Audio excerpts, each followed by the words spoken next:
Have you ever found yourself becoming increasingly curious as you age, only to discover that asking questions often results in misunderstandings or dismissive reactions from younger generations? In today's fast-paced world, the technological divide can leave us feeling disconnected and frustrated. Yet, there is a way to bridge this gap and foster meaningful understanding without the sting of sarcasm or arrogance.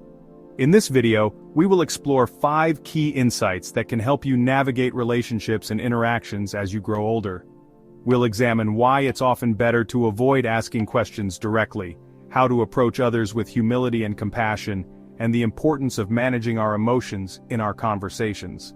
By the end, you'll not only learn how to communicate more effectively with younger generations, but also discover how to preserve your dignity and self-worth in a world that may sometimes overlook the wisdom that comes with experience. Stay tuned, because the insights shared today can empower you to connect more meaningfully, avoid unnecessary conflict, and enhance your overall well-being in this new chapter of life. If you haven't already subscribed, I encourage you to do so, and activate the notification bell so you never miss a video. Your support means the world to me, and if you enjoyed this content, please consider liking and sharing it to help me continue spreading these valuable lessons. If the topic of this video resonates with you, please comment 1. If not, kindly comment 0. And let me know how I can improve to make better videos for you. Now let's get started with our first insight. Even as our curiosity deepens with age, we often find ourselves confronted with the complexities of modern life, specifically, the ever-quickening pace of technological advancement. As we grow older, changes unfold in both body and mind. The physical freedoms we once took for granted begin to wane, our senses once sharp may start to dull, our hearing fades and our eyesight blurs. Yet, paradoxically, it is during this phase that our intellectual curiosity seems to flourish. In response to our physical limitations, our minds and hearts hunger more than ever to learn, to explore, and to understand the world in new ways. It's a beautiful irony. As the world around us becomes more constrained, our desire to expand our intellectual and emotional worlds intensifies. However, in today's world there is a challenge that many of us face, a challenge that is increasingly difficult to navigate. The rapid pace at which technology evolves, along with the generational divide, creates a sense of disconnect. Younger generations, including our grandchildren, children, or even our neighbors' children, live in a world where information is not just accessible, it's instantaneous. With a simple swipe or tap, they can find answers to almost anything. And they do this constantly, almost effortlessly. This stands in stark contrast to how we once gathered knowledge, through hours in the library reading books or engaging in deep conversations with others. Back then, information came slowly, requiring effort and patience. Now, the younger generation lives in a universe of instant answers, creating a gap between us that can sometimes feel overwhelming. This is where we often find ourselves struggling. The world around us changes so quickly, and we're left wondering how to keep up.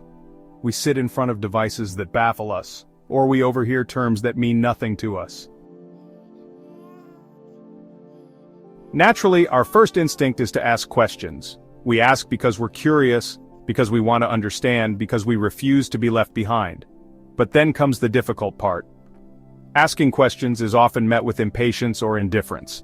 Instead of welcoming our curiosity, younger generations often respond in ways that make us feel small, unintelligent, or worse, irrelevant.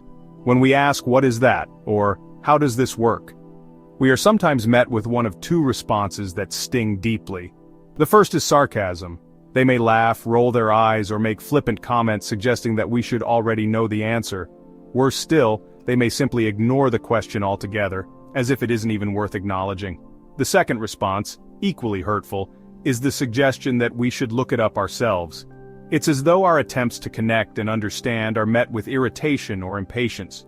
These responses, though seemingly minor or even harmless to them, can be painful for us. Imagine being someone who has lived a full, rich life, who has raised children, built a career, and contributed to society, only to be made to feel that none of that matters anymore. That's the impact these dismissive interactions can have. When we're belittled or ignored by the younger generation, it's not just a misunderstanding, it's a stark reminder of the widening gap between us. It's a reminder that the world we once knew is slipping further from our grasp, and that can be profoundly unsettling. These responses aren't just unpleasant, they're painful. they carry with them a sense of disrespect, a feeling of being undervalued or worse, obsolete. But here's the truth, we are far from obsolete. Just because the world is moving faster and technology is evolving doesn't mean we have nothing left to contribute. It doesn't mean we should simply fade into the background. Our generation has faced challenges that today's youth could never imagine. We've lived through wars, recessions, societal shifts, and monumental changes in both culture and technology. We have experience, we have wisdom, we have resilience. These are not small things.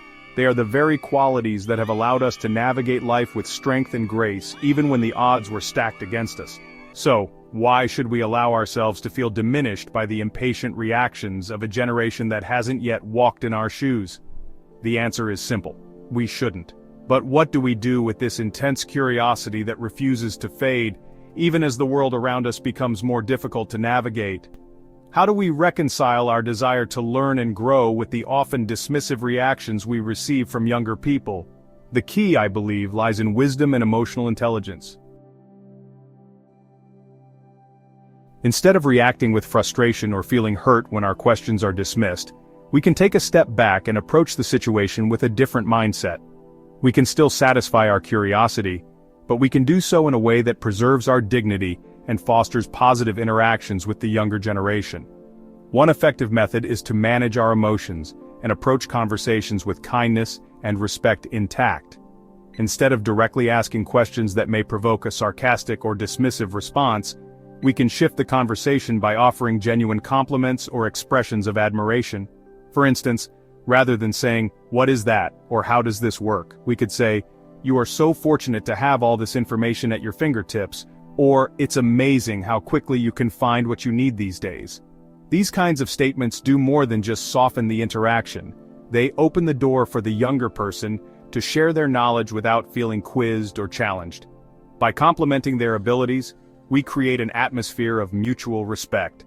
It becomes less about the question and more about the connection, and often, when we approach conversations with positivity, we find that the younger generation is more willing to share what they know.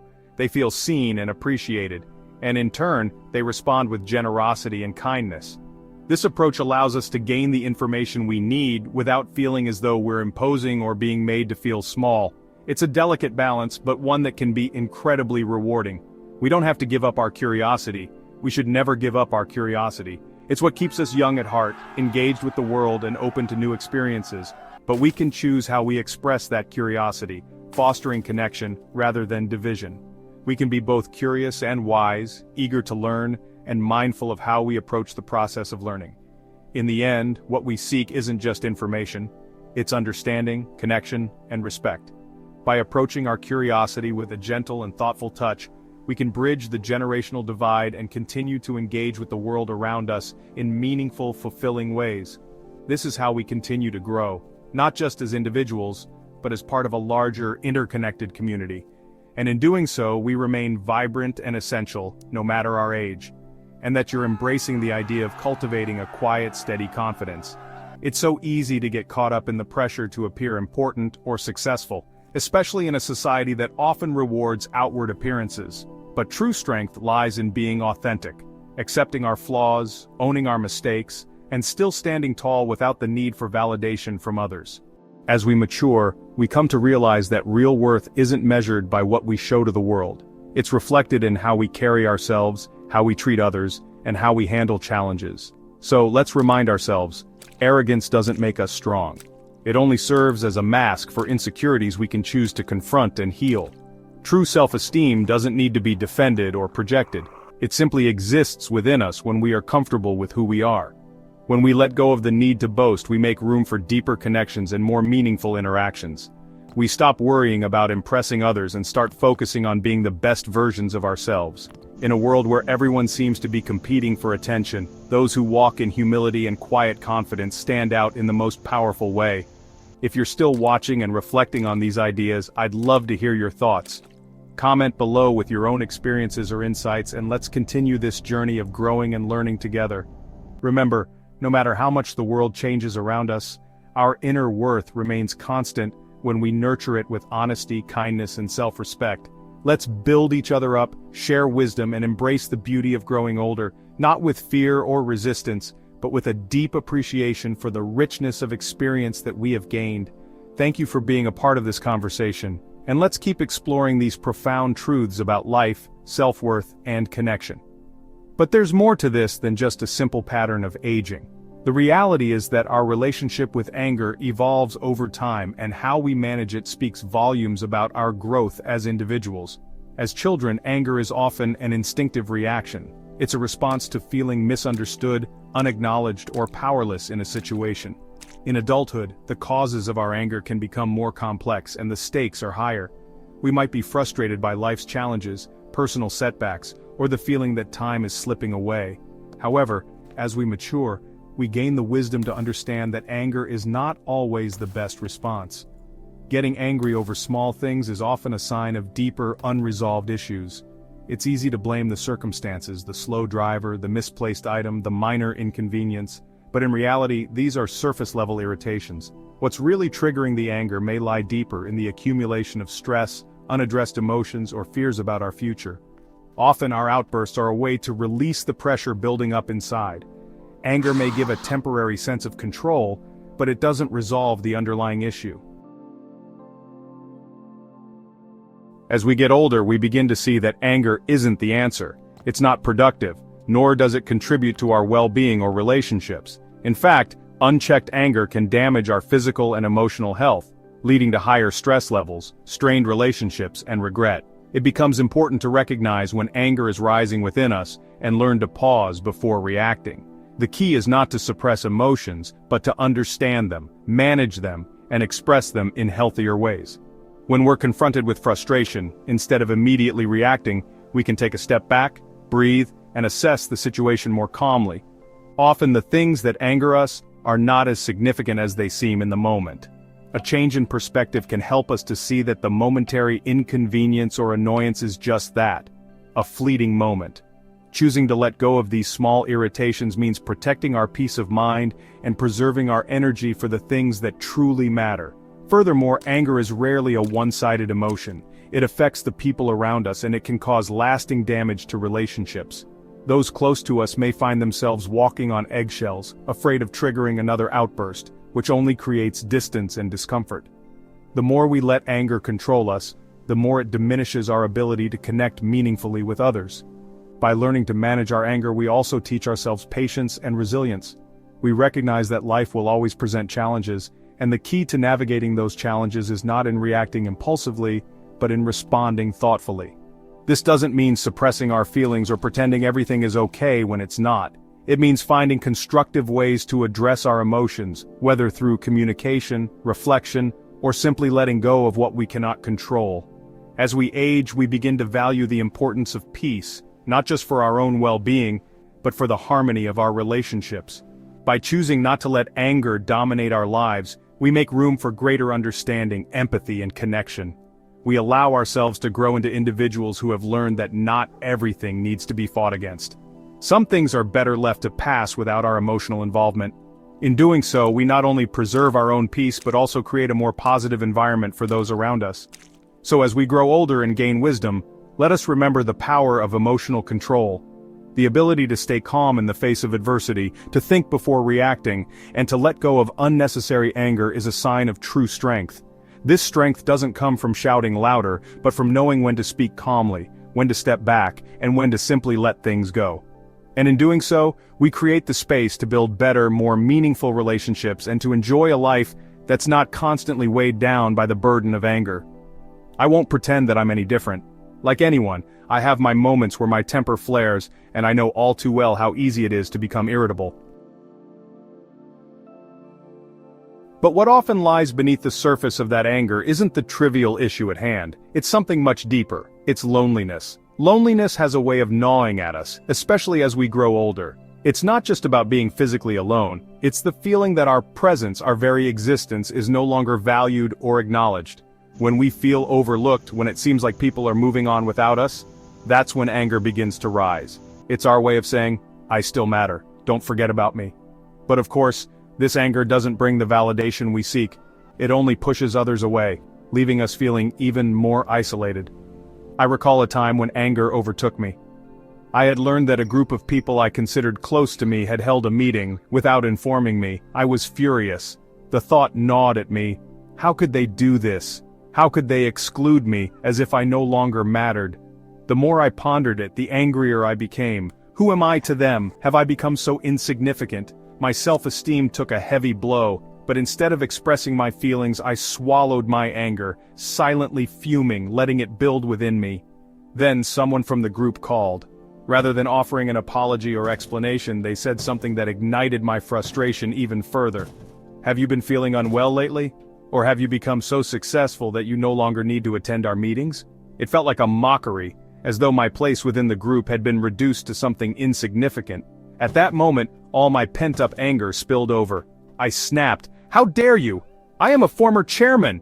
Why would you hold a meeting for both former and current members without informing me?" I was livid. I felt utterly disrespected. But then came the response that made me freeze. "Why didn't you notify us earlier? Please check the message once more." Confused and still seething, I hung up the phone and immediately checked my messages. And there it was. A message inviting me to the meeting that I had somehow missed. The anger that had consumed me now turned to deep embarrassment. I had let my emotions get the better of me without fully understanding the situation. Worse still, I had lashed out, showing my temper in a way that made me look foolish and stubborn in the eyes of others. Feeling humbled and ashamed, I called back to apologize. "I'm truly sorry," I said. "I didn't see the message. Please keep this incident between us." But the damage had been done. What could have been a simple misunderstanding resolved with patience had turned into an embarrassing episode because I let my anger take control. In reflecting on that situation, I learned something important. As we grow older, we can't afford to be ruled by stubbornness or negative emotions. We must learn to be gentle with ourselves, to show kindness to our own souls, and to let go of anger before it consumes us. Anger, especially in old age, is not a privilege or a badge of honor. It's a burden. It weighs us down, distracts us from the joys of life, and causes unnecessary pain. Children may get angry, cry, or throw tantrums as part of their growth and development. But for the elderly, anger serves no purpose. It's a hollow emotion, one that erodes our peace and leaves us bitter. The truth is, as we age, we must move away from emotions like anger, greed, and jealousy. These feelings don't bring happiness, they only keep us trapped in the past, obsessing over what we've gained or lost, what we've achieved or failed to achieve. None of that matters anymore. What matters is how we live now, in this moment. The key to a peaceful life as we grow older is learning to control our emotions, to live with patience and calm. Anger often stems from loneliness, from the fear that we are no longer important. But we cannot let that fear dictate our behavior. We cannot allow anger, however justified it may seem, to rob us of our inner peace. The time we have left is far too precious to squander on feelings that only harm us. Instead, we should aim to live with a sense of contentment, unburdened by past grievances or unmet expectations. When we cease the waves of anger in our hearts, we open ourselves to a life of tranquility. We allow ourselves to experience the present fully, unencumbered by the baggage of the past. And that peace, that serenity, is the greatest gift we can give ourselves. It serves as a reminder that we are still here, still deserving of joy and connection. No amount of anger or frustration can take that away, unless we allow it to. So let go of the anger, let it pass through you without taking hold. Live as though each moment is a new opportunity to find peace, to love, and to be grateful for the life you have. There is so much beauty in the world, even in the quietest of moments, but we can only see it when we're not clouded by anger. That, I believe, is how we should choose to live as we grow older, free from the chains of past hurt and anger and open to the peace and happiness that life still has to offer. And one final point, don't complain too much about your illness. It's an undeniable truth that our feelings shape our lives. Often we are ruled more by our emotions than by logic or reason. We tend to react to situations based on how we feel in the moment, and those emotions then shape our mood, our outlook, and ultimately, our experience of happiness. Our feelings can lift us up, or they can weigh us down, and this is especially true as we grow older. But no matter the challenges we face, including those related to our health, there's something incredibly powerful about choosing to focus on positivity, not just for others, but for ourselves. It's all too common to see older adults fall into the habit of constantly talking about their illnesses, We've all witnessed it, whether in cafes, on the street, or in social gatherings. Groups of elderly people who immediately steer the conversation to their latest doctor's visit, chronic pain or medications, back pain, headaches, arthritis, diabetes, high blood pressure, kidney problems, you name it. The ailments seem to become the centerpiece of every discussion. It's as though their identities become entwined with their health issues, as if they see themselves solely as patients, not as vibrant individuals with lives beyond their ailments. While it's perfectly understandable to have concerns about your health, it's disheartening to see how this conversation often dominates interactions. What's even more unfortunate is how rare it is to hear someone say, "I'm still healthy and living actively." We forget that, while our health may not be perfect, focusing solely on our ailments doesn't help us feel better, either physically or emotionally. Yes, many older adults need to take medications or go for regular checkups, but immediately launching into a discussion about your illness when meeting others only brings the mood down. It dampens the atmosphere and creates a cloud of negativity that's hard to shake off. So what's the alternative? Instead of dwelling on your pain or illness, why not shift the focus to something positive? When you meet others, take the opportunity to uplift them and yourself. Compliment the person you're speaking with. It could be something as simple as, "Your hair looks fantastic, where did you get it done?" Or maybe, "You seem so vibrant today, what's your secret?" These little compliments do more than just make the other person feel good, they improve your mood as well. Positivity is contagious. When you create a lighthearted, pleasant atmosphere, it's not just the other person who benefits. You feel it too. When we focus on positive things, joy and happiness naturally follow. It's like planting a seed of happiness that blooms in unexpected ways. On the flip side, constantly talking about how tired you feel, how much pain you're in, or how frustrated you are with your health doesn't just bring down the mood. It can also lead to a self-fulfilling prophecy. The more you dwell on those negative emotions, the more your body and mind sink into that state. If you're still watching this video and find these lessons useful, please comment 3 below to let me know that you're still here with me. Repeating phrases like, "I'm so tired" or "it hurts so much" not only convinces the mind of their truth, but also convinces the body, intensifying the suffering. More extreme statements like, "I'd rather be dead" or "I can't take it anymore" can plunge us further into despair. Yet, there is a path forward that offers a kinder, gentler way of living. Happiness is not always found in grand gestures or extraordinary moments. Often it resides in the quiet, everyday occurrences we tend to overlook. It is in the shared laughter with friends, the warmth of a kind word, or the simple act of enjoying a sunlit day. When we consciously shift our attention to these moments, we redirect our energy from suffering to joy. Instead of continuously reminding ourselves and others of our pain, we can choose to focus on the things that bring laughter, light, and warmth, even when our bodies feel weary or our health isn't what it once was. Maintaining a sense of humor, staying energetic, and embracing optimism can profoundly influence our experience of life. We no longer live in a time when disease-free longevity is the norm. Though we are living longer, it is often accompanied by various health challenges. This is the reality of modern life. But that does not mean life must be defined by illness. Even with 1 or 2 conditions to manage, it is still possible to live a fulfilling and vibrant life. Your mindset and the words you speak play a pivotal role in this. The more we speak positively, the more we cultivate an uplifting environment for ourselves and those around us. So, the next time you feel the urge to complain about your illness, pause and ask yourself, is it truly necessary? Will talking about the pain alleviate it, or will it simply deepen the shadows over the conversation, reinforcing the negative emotions already present? Instead, choose to focus on what is good, what is beautiful, and what brings you joy. Share stories that made you laugh. Talk about a hobby that fills you with passion. Ask about someone else's day. By making a conscious effort to shift our conversations from illness to life's brighter aspects, we create space for happiness to flourish. Living longer does not have to mean living in constant misery or complaint. With the right mindset and a focus on positivity, we can manage our health and still live with joy, gratitude, and energy. Speak kind words not only to others but also to yourself. Lift your spirits by focusing on the present and on what brings you happiness, rather than what holds you back.